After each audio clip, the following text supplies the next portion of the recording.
नमस्कार विद्यार्थी मित्रों, आप सभी का स्वागत करते हैं मौर्य क्लासेस में। विद्यार्थी मित्रों, ऑलरेडी हमने क्लास 12 का अकाउंट पार्ट 1 चैप्टर नंबर 2 साझेदारी का वार्षिक हिसाब फाइनल अकाउंट बच्चों फाइनल अकाउंट चला रहे थे, जिसके अंदर बच्चों सारे के सारे एग्जाम्पल मतलब कि सारे के सारे उदाहरण के सवाल चला रहे हैं, क्योंकि एग्ज़ाम में काफ़ी ज़्यादा इम्पोर्टेंस होता है बड़ा उदाहरण। ठीक है, कभी कभी उदाहरण के डिट्टो सवाल बच्चों पूछ लेते हैं। जैसे कि अगर मैं आपको बात करूं बच्चों, ये उदाहरण नंबर 4 जो वार्षिक हिसाब है बच्चों, ये वाला क्वेश्चन ऑलरेडी बच्चों बोर्ड में आ चुका है। ठीक है, ये वाला अगस्त 20 के अंदर पूछा गया सवाल था, काफ़ी ज़्यादा इम्पोर्टेंट है बच्चों, प्रैक्टिस आपको करनी है। ठीक है, अगर प्रैक्टिस नहीं करोगे तो कैसे चलेगा। ठीक है, स्वाध्याय के क्वेश्चन तो हमें प्रैक्टिस तो करना ही है, लेकिन साथ साथ में बच्चों एग्जाम्पल के ज़्यादातर सवालों को प्रैक्टिस करने का। और हमेशा बच्चों, अगर मेरा मंतव्य है, मेरा मानना है बच्चों, अगर आप चाहते हो कि हर एक सब्जेक्ट को डिटेल में सीखना चाहते हो, तो मैं आपको एक सजेशन दूंगा बेटा, किसी भी सब्जेक्ट की तैयारी करो, एनीवन, कोई भी सब्जेक्ट्स हो। ठीक है, सबसे पहले शुरुआत करने का बच्चों एग्जाम्पल से, क्योंकि एग्जाम्पल से करने से आपके कॉन्सेप्ट क्लियर हो जाते हैं बच्चों। इसलिए किसी भी सब्जेक्ट की तैयारी करो, कोई भी चैप्टर की तैयारी करो, तो बच्चों सबसे पहले एग्जाम्पल किया करो। ठीक है, और याद रखना बच्चों, सवाल कोई भी हो, कैसा भी हो, वो मैटर नहीं करता, लेकिन अगर आपका कॉन्सेप्ट क्लियर हो गया ना, तो सच कहता हूँ बच्चों, कोई भी सवाल होगा आप कर लोगे। ठीक है, अगर आपका कॉन्सेप्ट ही क्लियर नहीं है और मैं आपको 15 से 20 सवाल भी क्यों ना करा दूँ, तो भी आपको समझ में नहीं आएगा। इसीलिए कहते हैं ना बड़ा, हमेशा कॉन्सेप्ट पे फोकस करो कि कौन सी एंट्री कहाँ और कब और कैसे कर रहे हैं, क्योंकि वही चीज़ें क्या हो रही है, बार बार रिपीट हो रही है। ठीक है, तो चलिए शुरुआत करते हैं बच्चों। ठीक है, तो यहाँ पर क्या है, उदाहरण नंबर 4, गंगा और जमुना साझेदारी पीढ़ी की 31/3/2017 की रोज सकल तलपट दिया गया। इसे हम सकल तलपट कहते हैं। नीचे जो दिया गया बच्चों, इसे हम क्या कहते हैं, समायोजन। ठीक है, तो बच्चों सबसे पहले हम ये करेंगे कि कौन सी एंट्री कहाँ जाएगी, सबसे पहले हम उसको लिखेंगे, जिससे आपको एंट्री याद भी हो जाए। चलिए, जैसे कि मैं बात करूँ बच्चों, यहाँ पर आहरण, बच्चों आहरण कहाँ लिखोगे, आहरण, और बच्चों आहरण और यहाँ पर देखो पूंजी और यहाँ पर देखो चालू। बच्चों जब भी सवाल के अंदर बच्चों चालू और पूंजी दोनों दिया गया हो ना बच्चों, तब आपको पूंजी खाता बनाने की ज़रूरत नहीं है। फिर से सुनो, चालू और पूंजी दोनों दिया गया होगा, तब बच्चों आपको पूंजी खाता बनाने की ज़रूरत नहीं है, तब आपको सारी की सारी एंट्री चालू खाता में करनी है।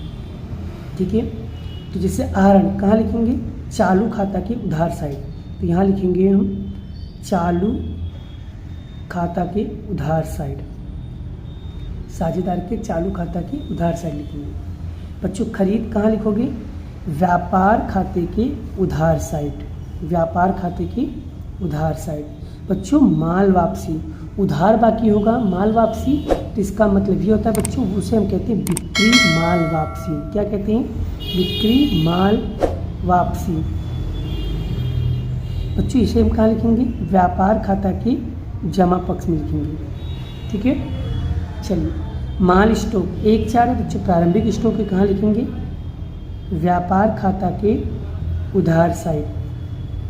बच्चों वेतन, वेतन कहाँ लिखोगे, लाभ हानि खाते के उधार साइड। ऑफिस खर्च कहाँ लिखोगे, लाभ हानि खाते के उधार साइड। आवक मालगाड़ी कहाँ लिखोगे बच्चों, व्यापार खाता के उधार साइड। जावक में कहाँ लिखोगे, लाभ हानि खाते के उधार साइड। डूबत में कहाँ लिखोगे, लाभ हानि खाते के उधार साइड फॉर्मेट के अंदर। देनदार बच्चों संपत्ति कहाँ लिखेंगे, संपत्ति लेना में, आर्थिक चिट्ठा के संपत्ति लेना में। बच्चों लेनी हुंडी, तो ये भी क्या है बच्चों, हमारी संपत्ति कहाँ लिखेंगे, संपत्ति लेना में। हाथ पर रोकड़ बच्चों, ये भी क्या है, हमारी संपत्ति कहाँ लिखेंगे, आर्थिक चिट्ठा के संपत्ति लेना में। आगे बैंक से, ये भी क्या है बच्चों, हमारी संपत्ति कहाँ लिखेंगे, संपत्ति लेना में। विनियोग क्या है बच्चों, हमारी संपत्ति है, कहाँ लिखेंगे, संपत्ति लेना में। ऑफिस यंत्र बच्चों हमारा क्या है, संपत्ति है, कहाँ लिखेंगे, और संपत्ति लेना में। मकान क्या है, हमारी संपत्ति है, कहाँ लिखेंगे, संपत्ति लेना में। ठीक है, चलिए आगे बात करते हैं बच्चों पूंजी। बच्चों जब सवाल के अंदर पूंजी और चालू दोनों दिया गया हो तब पूंजी की अमाउंट कहाँ पर लिखोगे, तो बच्चों उस समय पूंजी की रकम हमें सीधा आर्थिक चिट्ठा के पूंजी दायित्व बाजू लिखेंगे, पूंजी दायित्व बाजू लिखेंगे। ठीक है, ऐसा कब करना है, जब चालू और पूंजी दोनों दिया गया हो तब। चालू बच्चों, चालू में दोनों की जमा बाकी दिया है, तो बच्चों हम कहाँ करेंगे, चालू खाते के, साझेदार के चालू खाते के जमा साइड में लिखेंगे। क्या लिखेंगे, शेष आगे लाए। बिक्री कहाँ लिखोगे बच्चों, व्यापार खाता के जमा साइड में। माल वापसी बच्चों, माल वापसी उधर जमा हो तो क्या लिखेंगे, उसको बोलेंगे खरीद माल वापसी, खरीद माल वापसी। कहाँ लिखेंगे बच्चों, व्यापार खाता के उधार पक्ष में खरीदी में से माइनस करेंगे। डूबत हुआ नमक बच्चों क्या लिखेंगे, लाभ हानि खाते के उधार साइड में फॉर्मेट में। बैंक लोन बच्चों क्या है, दायित्व है। लेनदार बच्चों क्या है, दायित्व है, कहाँ लिखेंगे, पूंजी दायित्व में। देनी हुंडी बच्चों दायित्व है, कहाँ लिखेंगे, पूंजी दायित्व में। डी लोन क्या है, दायित्व है बच्चों, कहाँ लिखेंगे, पूंजी दायित्व में, आर्थिक चिट्ठा के पूंजी दायित्व में। सामान्य अनामत बच्चों, अनामत हमारी क्या है, दायित्व है, कहाँ लिखेंगे, पूंजी दायित्व में। अब देखो बच्चों कौन सी एंट्री कहाँ जाएगी वो चीज़ें यहाँ पर मैंने क्लियर लिख दिया। स्टेप नंबर 2 में क्या करना है बच्चों, आपको समायोजन को टिक करना है। तो चलिए जैसे कि अंतिम स्टॉक इसको इसी के अंदर टिक कर दो। चलिए दूसरा, पूंजी पर ब्याज और पूंजी पर ब्याज देना है, तो पूंजी पर बच्चों राउंड कर दो। ठीक है, पूंजी पे मैंने राउंड कर दिया। उसके बाद क्या दिया बच्चों, आगे बोनस है तो बोनस पे टिक कर दो बड़ा। ठीक है, चलिए फिर डूबत ऋण बच्चों देनदार पे टिक कर दो। फिर खरीदी पे टिक कर दो बच्चों। ठीक है, फिर कमीशन कहाँ है भाई, कमीशन नहीं है तो कमीशन इसमें अंदर टिक कर दो। ऑफिस खर्च चुकाना बाकी है तो ऑफिस खर्च पे टिक कर दो बेटा। ये रहा ऑफिस खर्च, सॉरी ऑफिस खर्च ये है, ये नहीं है। ठीक है, उसके बाद विनियोग पे राउंड कर दो। फिर सामान्य अनामत पे राउंड कर दो। फिर एक कर्मचारी की लोन दी जिसमें वेतन उधार है बेटा, तो बच्चों यहाँ पर वेतन पे टिक कर दो। वेतन कहाँ है, ये रहा, वेतन पे टिक कर दो। नेक्स्ट उसके बाद क्या है बच्चों, ये वाला हम लास्ट में करेंगे। ठीक है, बस अब देखो बच्चों मैंने सारे के सारे समायोजन टिक कर लिए। अब हम स्टेप नंबर 3 में क्या करेंगे, गुप्त समायोजन। देखते बच्चों गुप्त समायोजन में कोई परसेंटेज दिया है, नहीं, कोई तारीख नहीं। ये वाला तारीख तो प्रारंभिक स्टॉक है, मतलब कोई तारीख नहीं दिया, कोई महीना नहीं दिया, कोई वर्ष नहीं दिया, कोई परसेंटेज नहीं दिया, मतलब गुप्त समायोजन नहीं है इसमें। अब देखो बच्चों सारी चीज़ें मैंने यहाँ पर लिख लिया। अब बस आपको समझाना है कि कौन सी एंट्री कब और कैसे और किस प्रकार से लिखनी है। अगर इतना समझ गए बच्चों तो मैं गारंटी देता हूँ बच्चों कि आपको सवाल बहुत ही अच्छे तरीके से समझ में आ जाएगा। तो चलिए बच्चों अब एक एक एंट्री को सॉल्व करेंगे और सीखेंगे और समझेंगे। तो चलिए शुरुआत करते हैं बच्चों। चलिए पहले एंट्री क्या है बच्चों, आहरण का लिखेंगे, साझेदार के चालू खाता के उधार साइड लिखेंगे। चलिए लिखते हैं बच्चों, साझेदार के चालू खाता के उधार साइड बच्चों लिख दिया मैंने। आहरण गंगा में 12,000, जमुना में 12,000। ठीक है, चलिए बढ़ते हैं नेक्स्ट एंट्री की ओर। चलिए बच्चों लिख दिया खरीदी व्यापार खाते के उधार पक्ष में। बच्चों खरीदी कहाँ लिखोगे, व्यापार खाते के उधार पक्ष में, तो व्यापार खाते के उधार साइड में लिख दिया खरीदी अंदर के कॉलम में। क्यों, इसके ऊपर समायोजन है। क्या समायोजन है, एक बार समायोजन को पढ़ते बच्चों। तो यहाँ पर देखो 5वां समायोजन क्या लिखा है, 4,000 की उधार खरीदी जो बही में नहीं लिखा, मतलब लिखना पड़ेगा, मतलब खरीदी में प्लस करना पड़ेगा। और बच्चों खरीदी का संबंध किसके साथ होता है, लेनदार में। अगर आप खरीदी में प्लस करते हो तो लेनदार में भी क्या करना पड़ेगा, प्लस करना पड़ेगा। परंतु अंतिम स्टॉक में समावेश हो गया है। क्या हो गया है, अंतिम स्टॉक में समावेश हो गया है, तो इसको पढ़ने की ज़रूरत नहीं है। खाली यहाँ पर देखो 4000 के उधार खरीदी में भाई में नहीं लिखा, तो भाई लिखना पड़ेगा, मतलब प्लस करना पड़ेगा। चलिए करते हैं बच्चों। चलिए बच्चों यहाँ पर देखो खरीदी में प्लस कर दिया, नहीं लिखी खरीदी 4000, बच्चों प्लस करेंगे कितना आएगा, 1,08,000 आएगा। और बच्चों इसकी दूसरी एंट्री कहाँ लिखेंगे, अगर खरीदी में प्लस किया है तो लेनदार में भी प्लस करना पड़ेगा। तो लेनदार कितना दिया बच्चों, 36,000 दिया, तो कहाँ लिखेंगे, आर्थिक चिट्ठा के पूंजी दायित्व में। चलो लिखते हैं बच्चों, ये रहा आर्थिक चिट्ठा के पूंजी दायित्व में बच्चों लिख दिया लेनदार 36,000, उसमें मैंने प्लस किया, नहीं लिखी खरीदी 4,000, तो 36,000 में 4,000 प्लस करेंगे बच्चों कितना आएगा, 40,000। 2 एंट्री हो गई, क्योंकि समायोजन की बच्चों 2 एंट्री होती है। क्लियर हो गया, 2 एंट्री कहाँ हुई, क्लियर हो गया। एक एंट्री हुई व्यापार खाते के उधार पक्ष में, खरीदी में प्लस किया। दूसरा एंट्री लेनदार में मैंने प्लस कर दिया, नहीं लिखी खरीदी 4,000। क्लियर। आगे बढ़ते बच्चों, नेक्स्ट एंट्री। नेक्स्ट क्या है बच्चों, माल वापसी। उधार बाकी है, माल वापसी मतलब क्या होगा, बिक्री माल वापसी। कहाँ लिखेंगे, व्यापार खाता के जमा पक्ष में लिखेंगे। चलिए लिखते हैं बच्चों, ये रहा व्यापार खाते के जमा पक्ष में लिखेंगे, बिक्री में से माइनस करेंगे, बिक्री वापसी कितना आएगा बच्चों, 1600। क्लियर हो गया। चलिए आगे बढ़ते बच्चों, नेक्स्ट एंट्री। नेक्स्ट क्या है बच्चों, माल स्टॉक 1/4/2016 मतलब प्रारंभिक स्टॉक की कहाँ लिखेंगे, व्यापार खाता के उधार पक्ष में कितना लिखेंगे, 16,000 रुपये।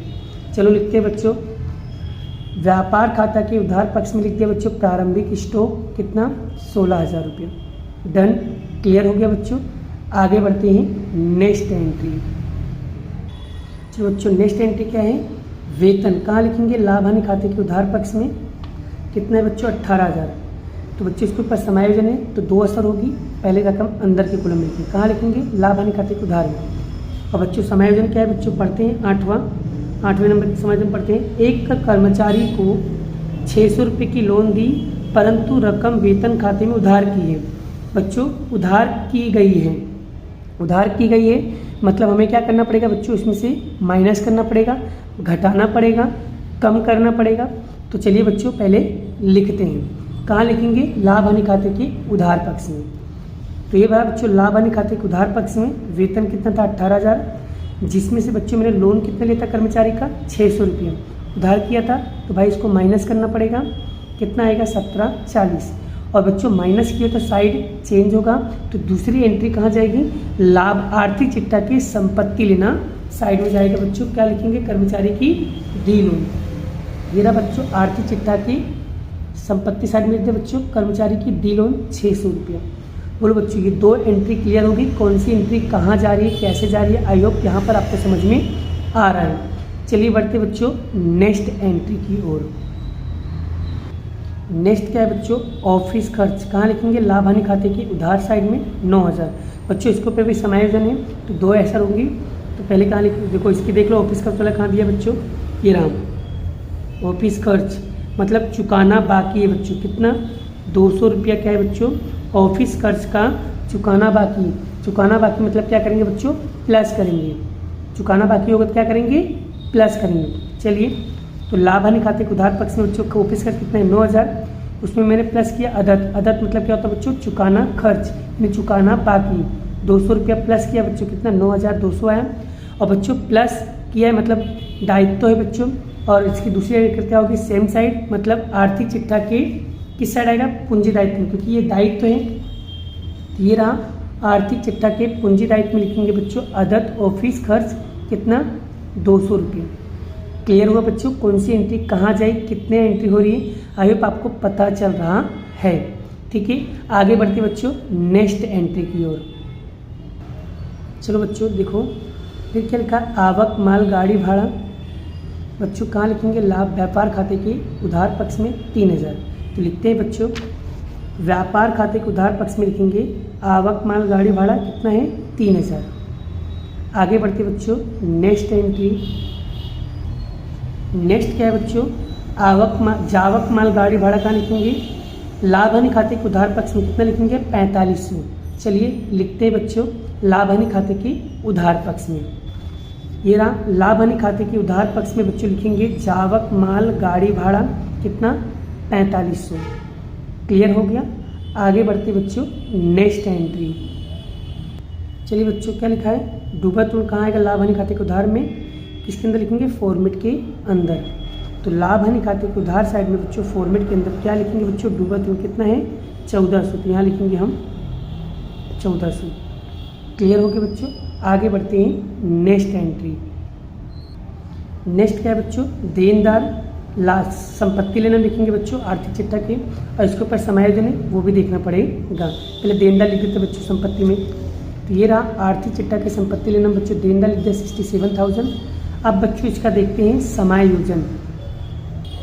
समायोजन क्या लिखा है बच्चों, यहाँ पर देखो क्या लिखा हुआ है समायोजन में, यहाँ पर देखो ये रहा डूबत ऋण अनामत 3000 रखनी है और देनदार बट्टा 5% दर से बट्टा अनामत का प्रावधान करना है।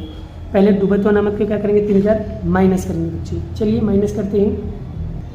ये देखिए बच्चों देनदार में से डूबत ऋण अनामत माइनस किया, 3000 कितना है, 64,000 है। आगे देखो क्या लिखा है, फिर 5% बट्टा अनामत निकालना है, मतलब देनदार बट्टा अनामत। तो यहाँ पर लिखेंगे बच्चों माइनस देनदार बट्टा अनामत कितना, 5%। तो 64,000 का 5% करो बच्चों, कितना आएगा, 3200 आएगा।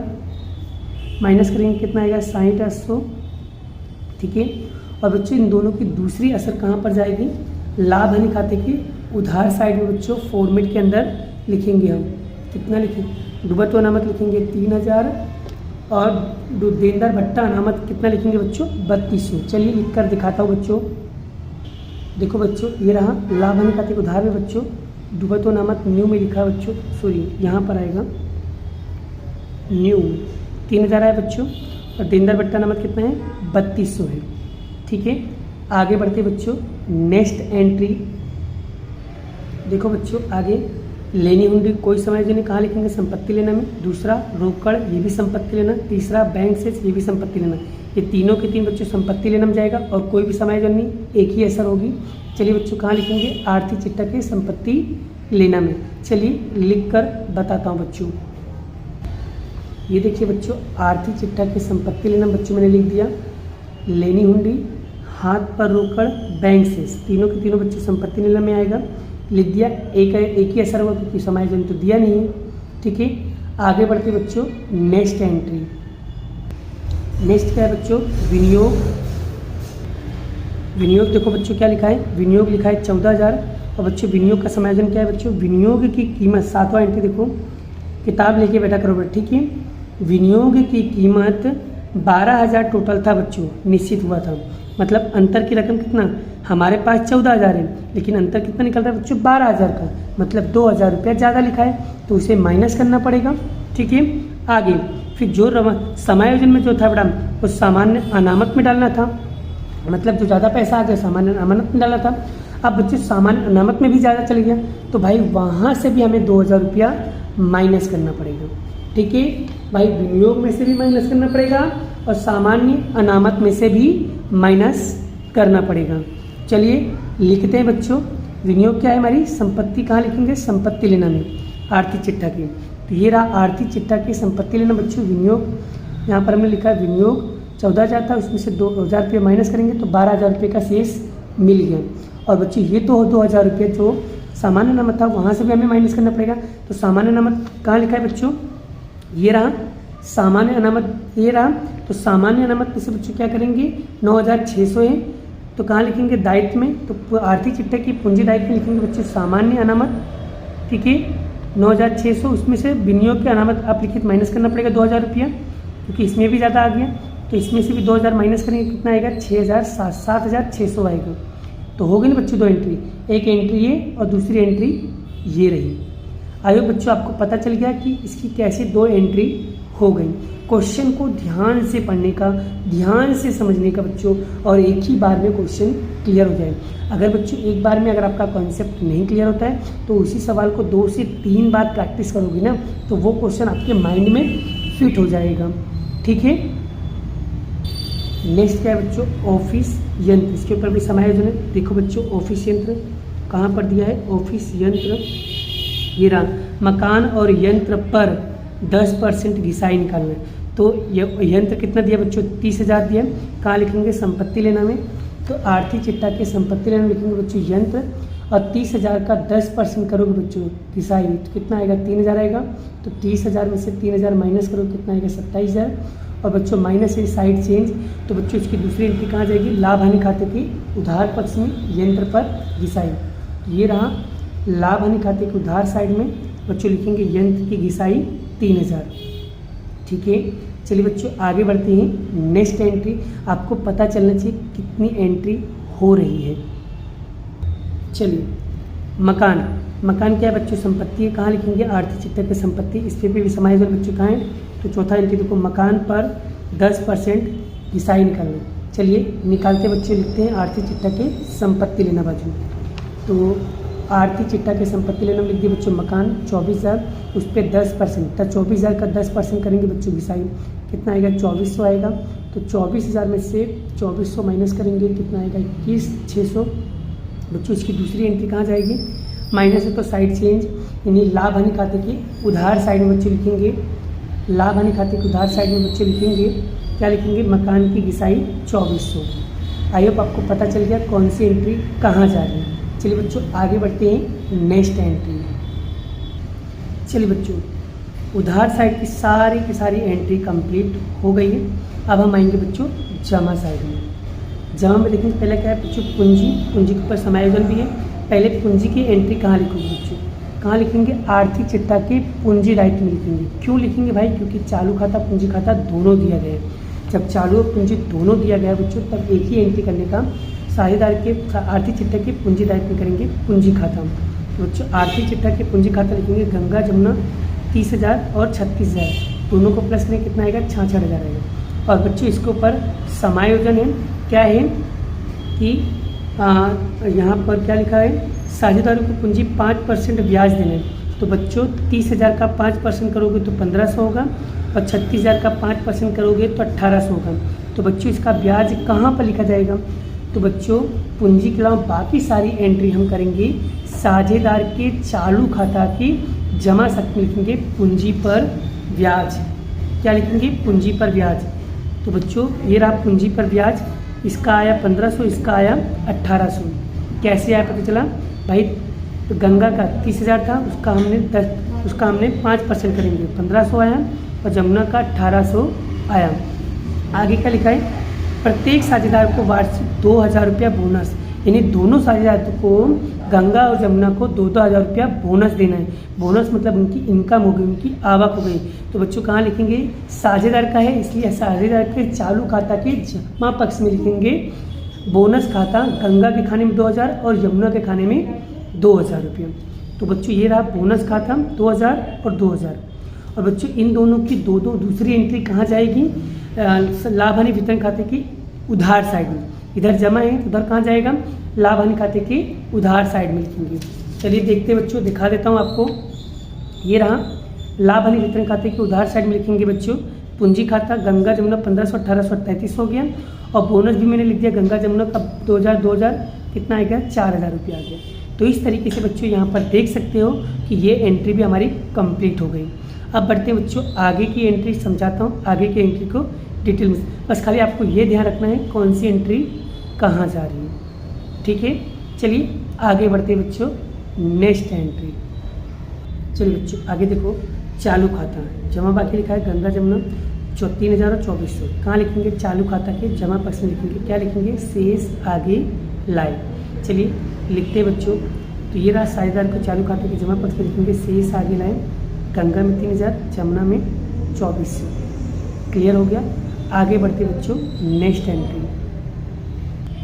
नेक्स्ट क्या है बच्चों, यहाँ पर क्या है, बिक्री। बिक्री कहाँ लिखेंगे, व्यापार खाते के जमा पक्ष में 1,84,000। तो ये रहा बच्चों व्यापार खाते के जमा पक्ष में लिखेंगे एक बिक्री में 1,84,000, उसमें से माइनस करेंगे बिक्री वापसी 1,600, कितना आएगा बच्चों, 1,82,400 आएगा। ठीक है, आगे बढ़ते बच्चों नेक्स्ट एंट्री। नेक्स्ट क्या है बच्चों, माल वापसी। इसका मतलब क्या होता है, खरीद माल वापसी। कहाँ लिखेंगे, व्यापार खाते के उधार पक्ष में 1200। तो बच्चों ये रहा, खरीदी में से माइनस करेंगे, खरीद वापसी कितना 1200, कितना आएगा बच्चों 1,06,800 आएगा। ठीक है, आगे बढ़ते बच्चों नेक्स्ट एंट्री की ओर। नेक्स्ट क्या है बच्चों, दुबटूर्ण अनामत। कहाँ लिखेंगे बच्चों, 6,000 रुपये कहाँ लिखेंगे, फॉर्मेट के अंदर लाभ हानि खाते के उधार पक्ष में। तो लाभ हानि खाते के उधार पक्ष में बच्चों फॉर्मेट के अंदर लिखेंगे दुबटूर्ण अनामत ओल्ड, कितना है 6,000 रुपया। ठीक है, चलिए बच्चों अब इसको हम क्या करेंगे, इन दोनों को प्लस करेंगे, कितना आएगा, जल्दी बताओ कितना आएगा बच्चों, 4400 आएगा। 4400 में से बच्चों 6,000 माइनस करेंगे, कितना आएगा, माइनस का 1600 है। और बच्चों कभी भी कोई भी उत्तर अगर बच्चों फॉर्मेट के अंदर माइनस में आता है तो बच्चों माइनस वाली की रकम को साइड चेंज कर देने का। तो ये वाली रकम माइनस में आई ना, इसलिए बच्चों इसकी रकम कहाँ लिखेंगे, जमा पाई में लिखेंगे, क्योंकि माइनस में कभी भी रकम नहीं लिखा जाता है।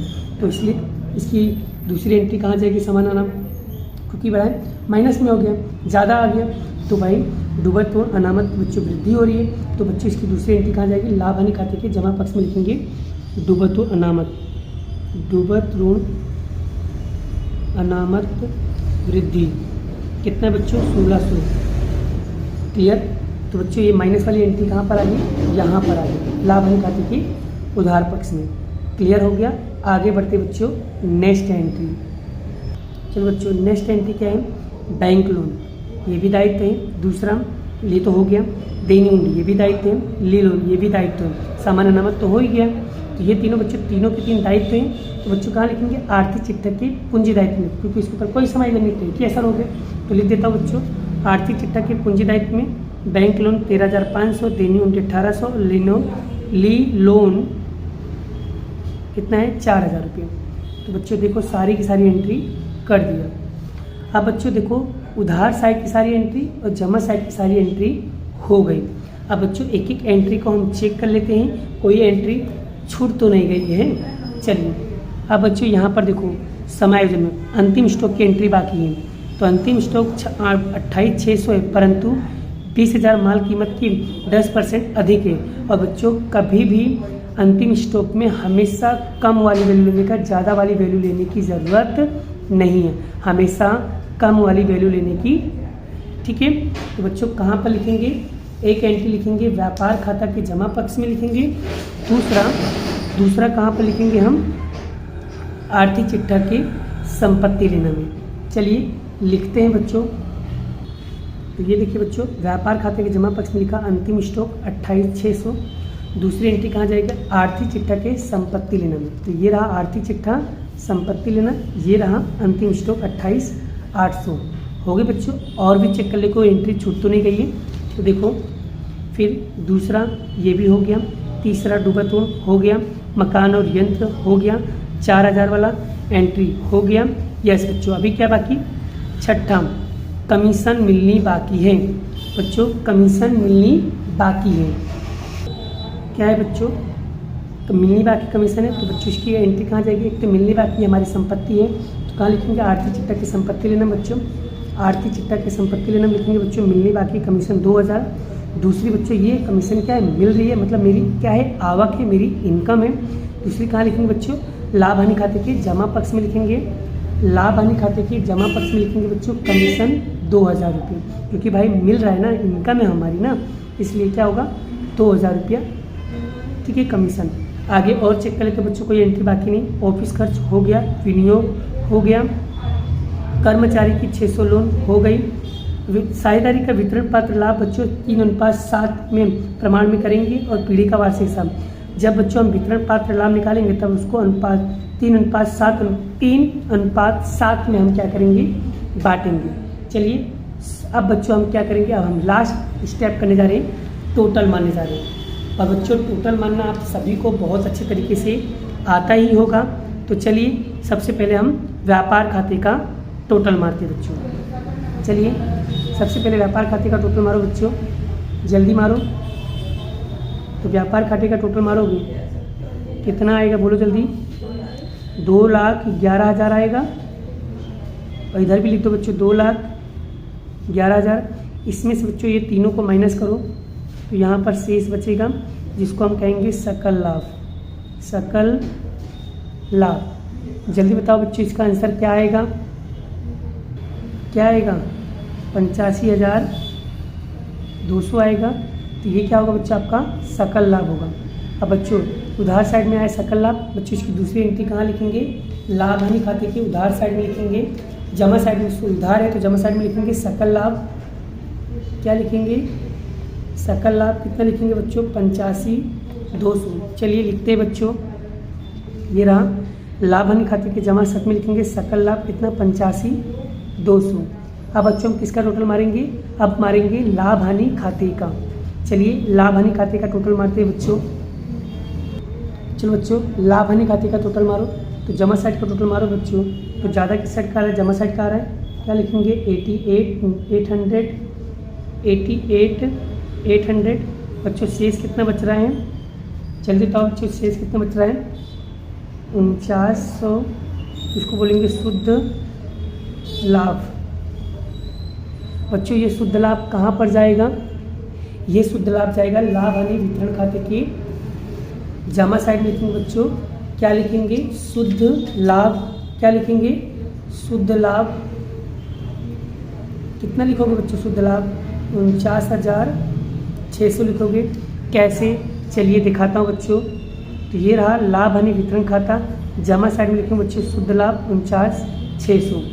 अब बच्चों हम क्या करेंगे, अब इसका टोटल मारेंगे। तो इसका टोटल कैसे मारोगे बच्चों, मारो जल्दी मारो। तो बच्चों चलो इसका टोटल मारो। तो बच्चों इसका टोटल मारोगे तो कितना आएगा 49,100। बच्चों शेष कितना मिलेगा बच्चों यहाँ पर 41,800 बचेगा बच्चों। इसको हमें क्या करना है, यहाँ पर आपको अनुपात दिया बच्चों 3:7 में क्या करना है, बांटना है। तो चलिए बच्चों, तो इसको बच्चों यहाँ पर लिखेंगे वितरण पात्र लाभ, वितरण पात्र लाभ। तो बच्चों वितरण पात्र लाभ में यहाँ पर लिखेंगे गंगा यमुना, ठीक है बच्चों 3:7 में बांटो, 3:7 में आपको भी बांटना है। बांट के बताओ बच्चों कितना आएगा, जल्दी बताओ। तो एक का आएगा बच्चों 12,540 और इसका आएगा 29,260 आएगा। डन। और बच्चों ये वाली एंट्री कहाँ लिखोगे, लाभ हानि खाते की कहाँ पर लिखोगे बच्चों, जमा साइड में लिखोगे। क्या लिखोगे, वितरण पात्र लाभ, क्या लिखोगे वितरण पात्र लाभ। और गंगा के खाने में कितना लिखोगे बच्चों आप लोग 12,540 और यमुना के खाने में कितना लिखोगे 29,260। चलिए बच्चों कैसे लिखेंगे वो भी देख लो। ये रहा बच्चों मैंने लिख दिया वितरण पात्र लाभ, गंगा के खाने में 12,540, यमुना में। अब बच्चों टोटल मारेंगे, इसका टोटल मारो बच्चों कितना आएगा जल्दी बताओ। तो बच्चों जमा साइड का टोटल जमुना का ज़्यादा आ रहा है, कितना आ रहा है 35,460 और गंगा का कितना आ रहा है 19,040। वही यहाँ पर भी लिख दो 35,460 19,460। बच्चों इसमें से इसको माइनस करेंगे कितना आएगा 23,460 और इसका कितना आएगा 70,40। क्या लिखेंगे बच्चों, शेष आगे ले गए, ले गए। कहाँ पर लिखोगे बच्चों इसकी शेष, कहाँ पर लिखोगे आर्थिक चिट्ठा के पूंजी दायित्व में लिखोगे बच्चों। कहाँ लिखोगे आर्थिक चिट्ठा के पूंजी दायित्व में, चालू खाता। ये देखो बच्चों मैंने आर्थिक चिट्ठा के पूंजी दायित्व में लिखा चालू खाता। गंगा और जमुना 70,40 और 23,460 दोनों को प्लस करेंगे बच्चों कितना आएगा 30,500। उसके बाद बच्चों लास्ट में आर्थिक चिट्ठा को टोटल मारोगे। और बच्चों जब भी कभी आर्थिक चिट्ठा का टोटल मारो दोनों उत्तर समान आए तभी उत्तर लिखना, नहीं तो लिखना मत, नहीं तो सवाल गलत हो जाएंगे बच्चों। अगर आपके टोटल सही आ रहे हैं ना तभी आपको आंसर लिखना है, नहीं तो लिखने की ज़रूरत नहीं है, ठीक है। नहीं तो आपके मार्क्स करेंगे, आपकी मेहनत पे पानी फिर जाएगा बच्चों, ठीक है, ध्यान रखना ये बात। चलिए टोटल मारते बच्चों, चलिए टोटल मारेंगे बच्चों कितना आएगा 1,63,600 आएगा। इधर भी कितना आएगा 1,63,600 आएगा, ठीक है। आप देख सकते हो बच्चों हमारा उत्तर, दोनों का उत्तर समान आ गया है। और बच्चों अगर समान आ जाए तो समझ जाना आपका उत्तर सही है। आई होप बच्चों आपको ये उदाहरण नंबर 4 काफ़ी अच्छी तरीके से समझ में आ गया है। बच्चों ये सवाल मैंने तो एक बार करा दिया, पर आप जाके घर पे इसके 2 से 3 बार प्रैक्टिस करना, नहीं तो भूल जाओगे बच्चों। जितना ज़्यादा हो सके ये चैप्टर की प्रैक्टिस करना, क्योंकि यही चैप्टर ऐसा है बड़ा जो काफ़ी इजी भी है और लॉन्ग भी है और टाइम भी कंज्यूम होता है और समय भी बिगड़ सकता है। और इसीलिए बच्चों इस पे जितना ज़्यादा पकड़ मजबूत करोगी तो बच्चों पास 100% हो जाओगी, गारंटी मैं देता हूँ। लेकिन पढ़ना आपको पड़ेगा, मेहनत आपको करना है, रिजल्ट आपको लाना है, तो भाई पढ़ाई भी आपको करना पड़ेगा। ठीक है, मिलते हैं ऐसी बच्चों नेक्स्ट वीडियो में नेक्स्ट उदाहरण के साथ। अभी के लिए इतना ही, बाय बाय। जय श्री कृष्ण, राधे कृष्ण की जय, जय माता दी दोस्तों।